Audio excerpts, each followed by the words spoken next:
हाँ जी, नमस्कार, राधे राधे, हर हर महादेव। मैं आपका आचार्य देव। इस समय मैं देशाटन पे हूँ, तीर्थाटन पे हूँ, भ्रमण पे हूँ। लेकिन आप लोगों के लिए वीडियो बनाना अत्यंत आवश्यक है, अतः यह वीडियो मैं आपको जंगल से दे रहा हूँ। कहाँ? जंगल से। पूरा यत्र तत्र सर्वत्र प्रकृति चारों तरफ अपने अंक में समेटने के लिए आपको आतुर है। बस आप बाँह आगे तो करो, वो लपेट लेगी, समेट लेगी।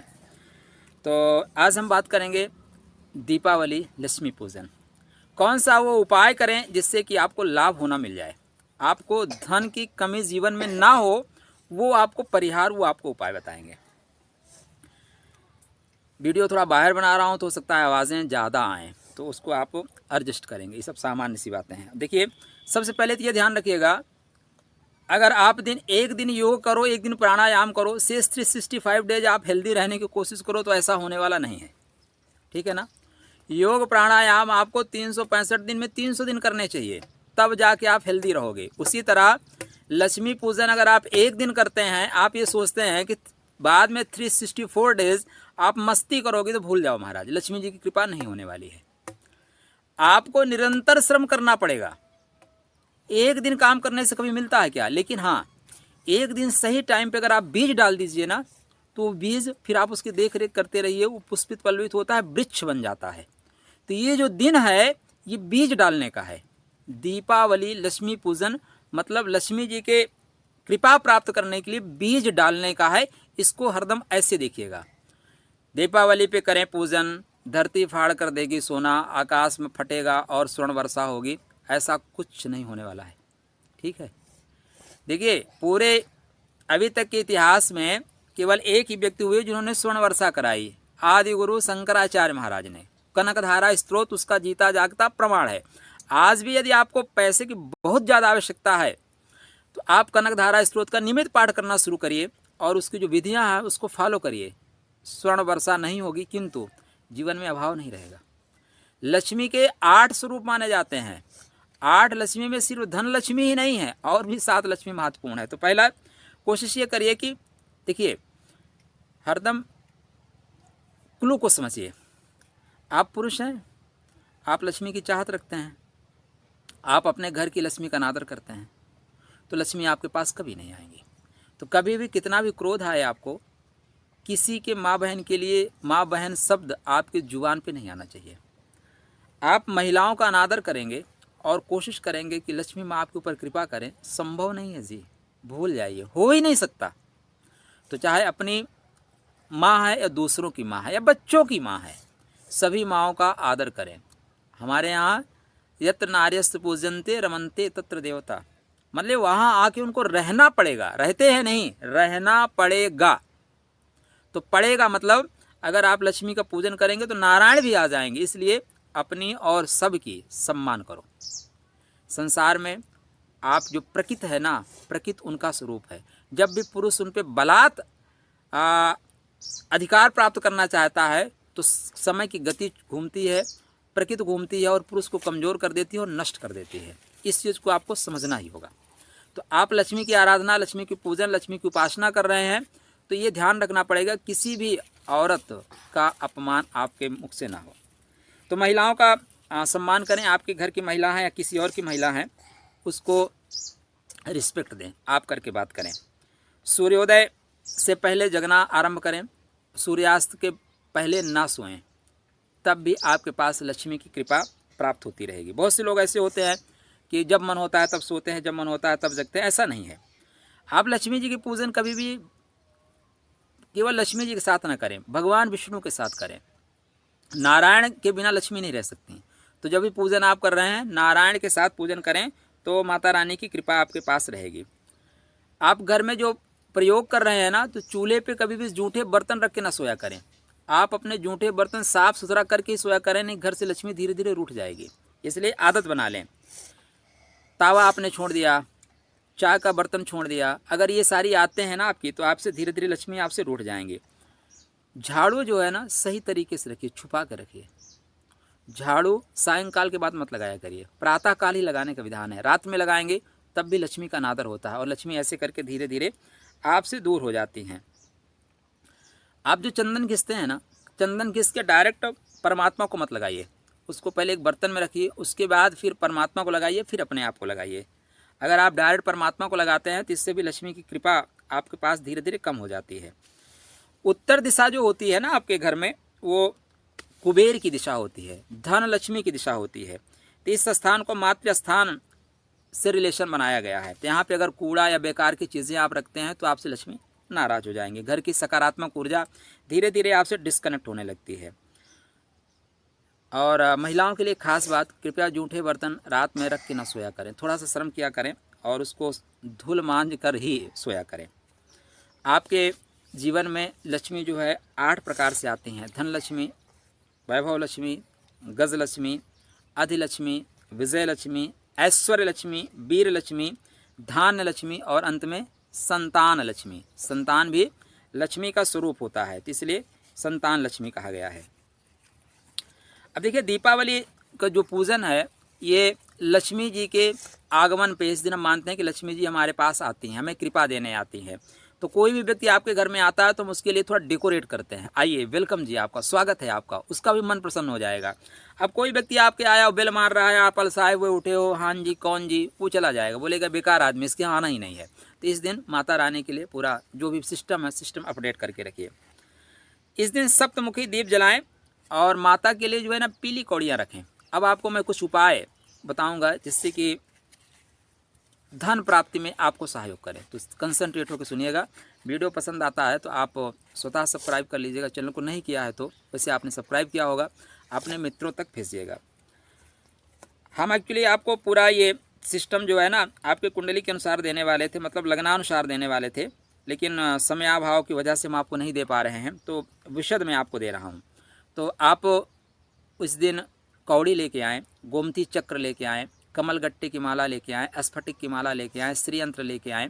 तो इसमें क्या करना है, गोमती चक्र या कौड़ी को 7 के 11, 15, 17, 23 जो भी है 27 आप एक बर्तन में रखें, उसको केसर युक्त चंदन में घोल के रखें, ऐसा कह लें आप।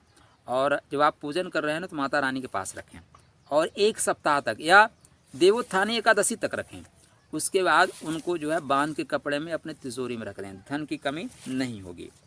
शाम के समय जो है ईशान कोण में आप गाय का घी दीपक लगाएं और थोड़ा सा इसमें केसर डाल दें। ऐसा करने से भी लक्ष्मी माता प्रसन्न होती हैं। अमावस्या वाली रात्रि में 5 लाल फूल और 5 जलते हुए दिए जो है नदी में प्रवाहित करें ना, इससे भी माता रानी की कृपा प्राप्त होती है। अगर आपका धन बंधा हुआ है ना तो धन छूटता है। आप याद करिए, जब माँ यशोदा कान्हा का जन्मोत्सव मनाती थी तो यमुना जी में दीपक दान करती थी, दीप बहाती थी। और कार्तिक मास यमुना में स्नान करने का बड़ा महत्व है। हम तो 2 दिन स्नान करके आए भाई, हम और हमारे भक्त दोनों लोग यमुना में ना खूब मिट्टी लगा लगा के स्नान किए, बड़ा आनंद आता है। प्रकृति से जुड़िए ना, बहुत आनंद आता है। दीपावली के रात में पीपल के पत्ते पर दीप जलाकर जल में प्रवाहित करने से भी आपके रुके हुए काम बनना शुरू होते हैं, आए हुए अवरोध खत्म होना शुरू होते हैं। किसी बरगद की जटा को ले आएं और गांठ बांधकर अपने घर में रखने से भी लाभ होता है। एक और महत्वपूर्ण उपाय बताऊंगा मैं आपको। एक होता है बांदा, नाम सुना है बांदा? किसी और वृक्ष पे कोई और वृक्ष उगाना, उसको बोलते हैं बांदा। बहुत महत्वपूर्ण उपाय है, वीडियो के अंत तक बने रहिएगा, बताऊंगा जरूर। गोमती चक्र की पूजा करें। गोमती चक्र भी धन के मामले में बहुत सपोर्ट करता है। आप कभी द्वारिका जाइए ना, वहाँ पे गोमती चक्र तत्व सर्वत्र मिलते हैं। तो गोमती चक्र भी माता रानी के पूजन में रखें। इससे आपको द्रव्य प्राप्ति में, या धन आपका बेवजह व्यय हो रहा है, ऋण में जा रहा है, रोग में जा रहा है, आपको लाभ मिलेगा। काली हल्दी लाल कपड़े में बांधकर माता रानी को अर्पित करें, रात भर रहने दें। उसके बाद उसको तिजोरी में उठा के रख लें, अपने तिजोरी में रख दें। इससे भी आपके धन पे लोगों की नकारात्मक दृष्टि नहीं होगी। आप स्फटिक इसी दिन स्थापित करें, या स्फटिक की कुछ गुड़िया ले आएँ, स्फटिक की माला ले आएँ, इसका भी पूजन करके आप अपने तिजोरी में रखते हैं तो इससे भी आपको लाभ होगा। यहाँ से आपके पैसे रुकना शुरू हो जाएंगे। शास्त्रकार ये कहते हैं कि अगर श्मशान भूमि में जाके आप, ठीक है ना, और कोई शिव मंदिर आपको मिल जाए, वहाँ पे दूध में मधु मिला के शिव को अर्पित करें तो इस दिन आपको शेयर मार्केट से लाभ होता है। या शेयर मार्केट में अवरोध आ रहा है तो वहाँ से आपको लाभ होना शुरू हो जाता है। आपके रुके हुए धन मिलना प्राप्त होते हैं, अचानक धन की प्राप्ति होना शुरू हो जाती है। एक और ख़ास उपाय मैं बताऊंगा आपको, जिससे कि धन की कृपा आपको मिलेगी। तो पहले 20-22 उपाय नॉर्मल, फिर एक महत्वपूर्ण उपाय आपके लिए। इस दिन नया झाड़ू खरीद कर लाने की परंपरा भी बहुत है। नया झाड़ू ले आइए, पुराने झाड़ू को प्रवाहित करिए, ठीक है ना। पूजा से पहले उस स्थान की सफाई करें, उसको छुपा कर रखना चाहिए।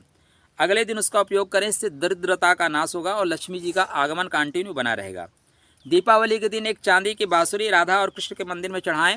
43 दिन लगातार भगवान श्री कृष्ण जी की कोई मंत्र का आप जाप करें, उनको पुष्प अर्पित करें और प्रार्थना करें कि प्रभु हमारे घर में कृपा करें, तो आपको धन की प्राप्ति होगी। यदि आप संतान के लिए ही उपाय करते हैं तो संतान की प्राप्ति के लिए भी संतान गोपाल का मंत्र का जाप करते हुए इसका प्रयोग करें, आपको संतान की प्राप्ति होगी।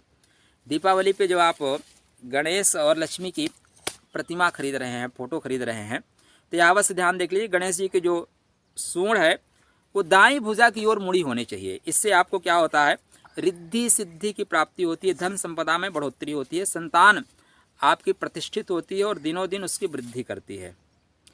भैया दूज इसके बाद आएगा, तो भैया दूज के दिन एक मुट्ठी साबुत बासमती चावल, या बासमती चावल एक मुट्ठी नहीं, अपने वज़न का आप मान लीजिए 50 किलो हो तो 500 ग्राम, 70 किलो 700 ग्राम आप लक्ष्मी जी का स्मरण करते हुए जल में प्रवाहित करें। इससे भी धन धान्य की स्थिति आपकी कुंडली में बेहतर बनेगी। दीपावली के पूजन के दिन 21 हकीक के पत्थरों का पूजन करना या 21 हकीक के पत्थर पूजन के पश्चात अपने तिजोरी में रखना। ऐसा माना जाता है कि लक्ष्मी जी की कृपा आपको वर्ष पर्यंत मिलेगी, पूरे वर्ष मिलेगी। आप दीपावली के पूजन में कुबेर जी का पूजन करना बिल्कुल ना भूलें, ठीक है ना। कुबेर ही तो हैं जिनके पास सारा पैसा रहता है, वही तो लक्ष्मी जी कहती हैं कुबेर जी ला के दे देते हैं। तो कुबेर जी को भी ध्यान रखें, इनका मंत्र का कोई भी मंत्र का जाप करें। एक और ख़ास बात मैं आपको बताऊं, तो देखिए इस दिन कौड़ी, स्फटिक, कमलगट्टा, श्री यंत्र, काली हल्दी, पीली हल्दी, सफ़ेद चावल, ये सारी चीज़ें पूजन में केसर अत्यंत आवश्यक है। अब आप इनका जितना ज़्यादा उपयोग करेंगे ना उतना ज़्यादा आपके लिए लाभकारी होगा। एक खास और अत्यंत महत्वपूर्ण उपाय अब आपके लिए मैं चाहूँगा कि आप लोग जो है ना इस दीपावली पे एक स्फटिक का श्री यंत्र लाएँ। स्फटिक का खासकर वृश्चिक लगन वृश्चिक राशि वाले जरूर ले आएँ। भाई देखो, आप लोग धन के मामले में ग्रह योग बहुत अच्छे हो ना तो बहुत ठीक है, नहीं तो धन के लिए आप लोग टकटका जाते हैं, धन के लिए परेशान हो जाते हैं। आपके लिए अत्यंत आवश्यक है कि आप लोग जो है एक लेके आइए, स्फटिक का श्री यंत्र लेके आइए। इस दिन स्थापना करिए और इस दिन के बाद आप नियमित रूप से 42 दिन लगातार श्री सूक्त का पाठ करते हुए गन्ने के रस से अभिषेक करिए। नहीं गन्ने का रस मिलता, आप शरबत बना के अभिषेक करना शुरू करिए। 42 दिन के बाद आप देखिएगा पहले से मार्ग खुल जाएंगे। देखो भैया, एक चीज़ तो हरदम याद रखना भाई मेरे, आप हाईवे पे चल रहे हो ना तो कितनी स्पीड पकड़ सकते हो। हाईवे पे चल रहे हो, ज़्यादा स्पीड नहीं, आप ज़्यादा स्पीड पकड़ पाओगे। पगडंडी पे चल रहे हो, आप नेक्सॉन से चलो, मारुति की कोई अच्छी गाड़ी से चलो, बहुत स्पीड नहीं पकड़ पाओगे। तो जिस परिवेश में आप है ना उसी परिवेश में यह प्रयोग काम करना शुरू करेगा। लेकिन धन के लिए इससे श्रेष्ठ उपाय और आपको नहीं मिलेगा। दूसरा, आप जो है छोटा मंत्र का जाप करना चाहें, किसी छोटा मंत्र का जाप, तो वो ही मैं आपको बता देता हूँ। अब आप एक कमलगट्टे का माला आप इस दिन जरूर लेके रखिएगा। कमलगट्टे के माला से 1001 बार, 1100 बार, 2100 बार एक मंत्र का जाप करिए, किसी एक मंत्र का। सारे मंत्र अपने आप में पर्याप्त शक्तिशाली है, ना तो कोई मंत्र छोटा है ना कोई मंत्र बड़ा है। फिर भी ओम श्रीम ह्रीम कमले कमलालय प्रसिद्ध प्रसिद्ध श्रीम ह्रीम श्रीम ओम महालक्ष्मी नमः आप कहोगे तो मैं इसको लिख के भी दे दूंगा। इसका आप जाप करें, ठीक है ना, 1100 बार, 2100 बार। जाप के पश्चात आप खीर, क्या खीर, बढ़िया खीर बनाइएगा और खीर में मधु मिलाइएगा, खीर के ऊपर से मधु मिलाइएगा। मधु मिलाने के बाद इसी मंत्र से आप लक्ष्मी जी के लिए हवन करिएगा।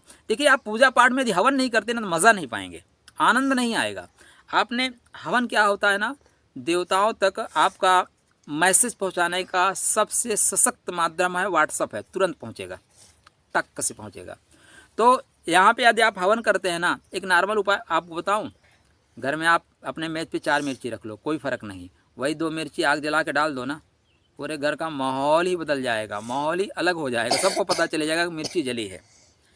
तो इस दिन इसी मंत्र से आप 1100 बार जाप करते हैं तो 1000 बार तो 100 मंत्रों का हवन करिएगा। 2100 बार करते हैं तो डबल कर लीजिएगा। ऐसा आप हवन ज़रूर करें। हवन के पश्चात आप देखेंगे लाभ होना शुरू होगा। शुक्रवार इसका पूजन कंटिन्यू करते रहें, आपके घर में लक्ष्मी का आगमन शुरू होगा। लास्ट बात एक और, देखिए, नई सुप्तस सिंहस प्रविशंत मुखे मृगाः, ठीक है महाराज। एक दिन अगर आप उपाय करते हैं, सोचते हैं 365 दिन आपको लाभ होगा, तो आप भूल जाइए। आपको 365 दिन में 300 दिन उपाय करने होंगे। आप कमर कस लीजिए, आलसियों के पास लक्ष्मी जी नहीं जाती। हाँ, सिर्फ, लेकिन ये भी है कि सिर्फ मेहनत करने वालों के पास भी नहीं जाती। अगर सिर्फ मेहनत करने वालों के पास जाती तो मजदूर वर्ग, रिक्शा चलाने वाला सबसे धनी होता। तो लक्ष्मी किसके पास जाती है? बुद्धिमान के पास जाती हैं। शुक्र लक्ष्मी का कारक है, बुध लक्ष्मी का कारक है, चंद्रमा लक्ष्मी का कारक है, शनि लक्ष्मी का कारक नहीं है, मंगल लक्ष्मी का कारक नहीं है। मंगल किसी ग्रह के साथ जुड़ता है तब उसको लक्ष्मी योग बनाता है, अकेले नहीं बना पाता। इसलिए सिर्फ शारीरिक बल ही नहीं, मानसिक बल, आध्यात्मिक बल लगाने की आवश्यकता है। ये टेक्निकल पॉइंट जिस दिन आप समझ लेंगे उस दिन आप सफल हो जाएंगे। तो श्री सूक्त का निरंतर आप पाठ करिए, कनकधारा स्त्रोत का निरंतर पाठ करिए। पाठ करना नहीं आता, यूट्यूब पे जाइए, रोज लगा के उसको सुना करिए, ठीक। स्फटिक की स्थापना करिए, रोज आप लगातार 43 डेज शरबत से, हो सके तो गन्ने के रस से अभिषेक करिए, नहीं तो शरबत से अभिषेक करिए, आपको लाभ होगा। एक स्टार्टिंग में हमने आपको बताई थी बांदे का प्रयोग। किसका प्रयोग? बांदे का, खासकर वृश्चिक लगन, वृश्चिक राशि वालों के लिए। आपको कहीं पीपल के पेड़ पे गूलर का बांदा मिल जाए, या गूलर के पेड़ पे पीपल का बांदा मिल जाए, आप ले आइए उसको। पीपल का बांदा है तो पीले कपड़े में, गूलर का बांदा है तो सफ़ेद कपड़े में बांध के रखिए और लगातार उस पर अगरबत्ती धूप करते रहिए। 42 दिन के अंदर आपके लिए धन आगमन के नए स्रोत मिलना शुरू हो जाएंगे। आपको गारंटेड बताता हूँ, करके देखिए। देखिए, हम करते नहीं, जिस दिन हम करना शुरू कर देते हैं हमें लाभ मिलना शुरू हो जाता है। अंत में एक बात पुनः सबसे विनम्र अनुरोध है, आप पुरुष हैं तो आपके लिए भी, अगर आप महिला हैं तो आपके लिए भी, जो विपरीत है ना उसका रिस्पेक्ट करना शुरू करिए। द्वादश भाव में शुक्र उच्च का होता है। शुक्र मतलब महिला उच्च की होती है। महिला द्वादश भाव में शुक्र उच्च की क्यों होती है? क्योंकि द्वादश भाव भगवान विष्णु का चरण है। पॉइंट, मैं ये नहीं कहता पति के चरणों में बैठ जाओ भैया, ऐसा कुछ नहीं कह रहा हूँ। द्वादश भाव भगवान विष्णु के चरण है। अब भगवान विष्णु के चरणों में मतलब शुक्र बैठेगा तब उसको उच्चता प्राप्त होगी। मतलब आप जो पुरुष है ना उनका सम्मान करो। अगर आप महिला हैं तो आपको उच्चता मिलेगी, आपको अंदर बड़प्पन आएगा। और आप पुरुष हैं, आप लक्ष्मी की चाहत रखते हैं और भूले से भी आपके जिह्वा पे किसी के माँ बहन के लिए गलत शब्द निकलते हैं तो दुनिया में लक्ष्मी का एक ही प्रारूप मिलेगा। अष्ट लक्ष्मी में से सिर्फ एक लक्ष्मी मिलेगी, जिसको बोलते हैं पैसा। पैसे के बाद सुख, शांति, समृद्धि, संतान, ये सारी जो होती है ना वो धीरे धीरे तिरोहित हो जाएंगी। देखो भाई, 8 चीज़ों में से एक चीज़ के लिए प्रयास करोगे तो एक चीज़ मिल जाएगा, लेकिन संपूर्णता से तभी मिलेगा जब आप उसके योग्य हो जाओगे। तो इस बात का मेरे विशेष ध्यान रखिएगा। आप लोगों की 5 दिवसीय जो पूजा है, इस पर दीपावली ही खास पर्व है जिस पे आपको धन की देवी लक्ष्मी की पूजन करना चाहिए। चलिए, आशा करता हूँ चीज़ें आपको समझ में आएंगी। मैं तो देशाटन पे हूँ, आप लोग भी मौका मिले तो देशाटन करिए, तीर्थाटन करिए। ज्ञान के 3 स्रोतों में से प्रमुख स्रोत है तीर्थाटन। तो चलिए, आपके लिए मंगल में शुभकामना। खुश रहिए, स्वस्थ रहिए, प्रसन्न रहिए, राधे राधे करते रहिए। आपके लिए दीपावली की मंगलमय शुभकामना। जय माता की, जय जगदम्ब।